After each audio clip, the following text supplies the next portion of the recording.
Idol, yung gamit natin sprocket, kararating ko lang sa trabaho kaya hindi ko muna pinapatay. Etong gamit ko sprocket, pang wave to, pang wave. Yung hub ko kasi pang wave na. Pang wave na yung harap ko, pati yung swing arm. Pero yung sprocket sa unahan, stock yan ng Barako. Yung 14. Tas 428 to, 428 yung teeth.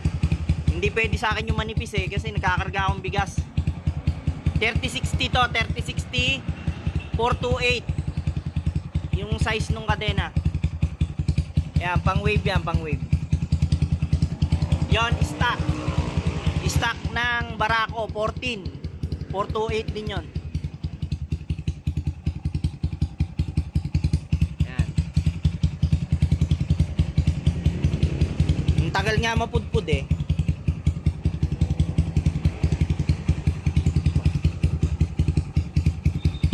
Pag napudpud sana papalitan ko na nung yung maganda. Black naman kasi yun daw ang uso. Kaso hindi ko alam kung pwede yung alloy kasi nagkakarga akong bigas yung alloy na sprocket sa likod. Baka hindi kasi hard alloy yun, mamaya nagkakarga akong bigas, pan daily to damage na nga pati gulong ko. Sobrang bigat ng ko damage. Ayan may bukol. B-rubber yan Pero lahat na ng ginamit ko dyan, huwag kayong magpo 45. Pag over sa hangin, tas biglang may angkas kayo, nabako, ganyan. Biglang lolobo yung mga gilid. Pang-apat ko na nagulong yan. Iba-ibang gulong na ginamit ko, ganun pa rin. Yung 1.2 kasi yung rim ko. Pangit. Dapat pala 1.4 tas 50. Ito kasi 50-80, 50-80 by 17. Ayon, 45-90. Dapat pala ganun yung gulong ko doon. Kaso 1.2 kasi yung sukat nun nung rim. Yan.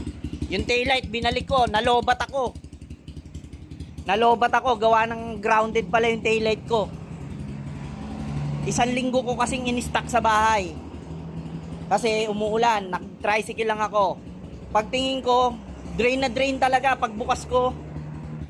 Nung binuksan ko to, wala talagang voltahe.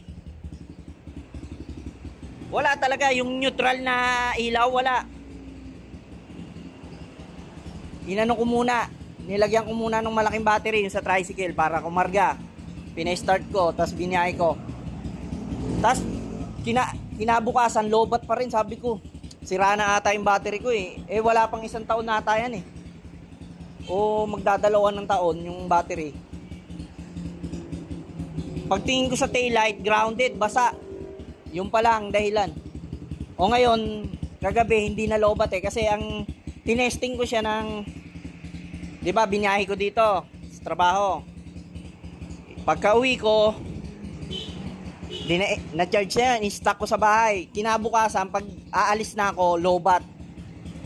Nalobat. Ngayon, pagdating ko ulit dito sa trabaho, hinanap ko. Tinrace ko kung alin. Tinignan ko lahat ng mga kinabit ko, yung mga remote, okay naman. Pagtingin ko dun sa taillight na itim, may punding isa na ilaw dun sa isang LED. Tas pag baklas ko may moist. Tas yun nga, dyan nga. Kasi pag uwi ko ulit sa bahay, kinabukasan, meron na. Pag on ko, ibig sabihin hindi na lobat. Ibig sabihin ang dahilan talaga nun yung taillight. Kaya binalik ko muna sa stock.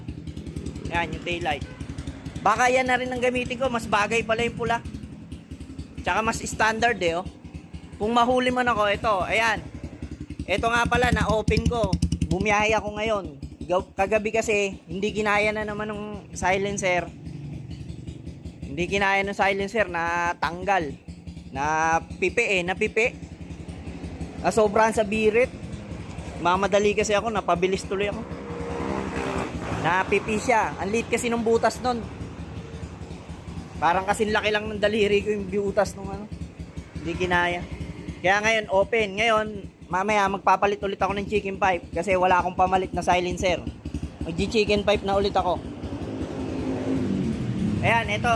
Bago lang yan. Kakabili ko lang pala. MSD.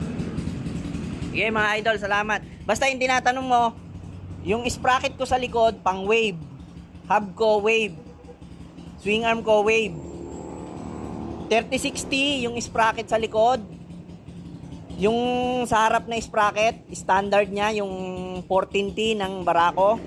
Tapos 428 yung sukat nung kadena. Sige idol, salamat. Kakarating ko lang sarado pa. Hindi ko muna pinapatay. Winawarm ko muna yung makina bago ko patayin pag galing sa biyahe. Sige mga idol, salamat.